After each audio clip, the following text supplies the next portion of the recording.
The European crisis may be throwing a wrench in regulators' plans to get tough on banks. While banks were supposed to be building up capital to meet strict new standards, policymakers now appear concerned those goals may be inconsistent with reviving the global economy.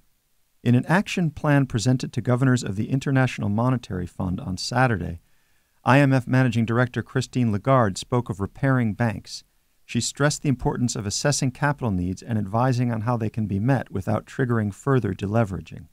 Speaking to the Bretton Woods Conference in Washington, D.C. on Friday, European Central Bank President Jean-Claude Trichet said authorities must act in unison with a total commitment to safeguard financial stability. Supervisors should coordinate efforts to strengthen bank capital, including having recourse to backstop facilities, taking benefit from the possibility of the European Financial Stability Facility to lend to governments in order to recapitalize banks, Trichet said.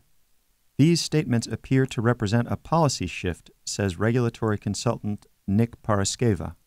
Well, the sense I get is that the main focus of the regulators is moving away from long-term reforms after the last crisis, and partly a realization that maybe we haven't even got out of that crisis and we're still in it, and it's now entering a more dangerous phase. So some of the longer-term regulatory structures that they were looking to build may need to now take a second place to actually fixing the crisis of the day, and that means, for example, delaying parts of the new rules and giving concessions to banks in terms of having to put in new capital requirements, for example, or helping them meet those requirements through additional state aid.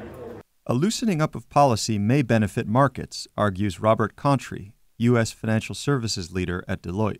I think that a lot of the uncertainty that we're seeing in the market is fear of misalignment or of policy not being aligned with economic goals. How well another round of bank bailouts will sit with an increasingly anxious European public remains to be seen, however.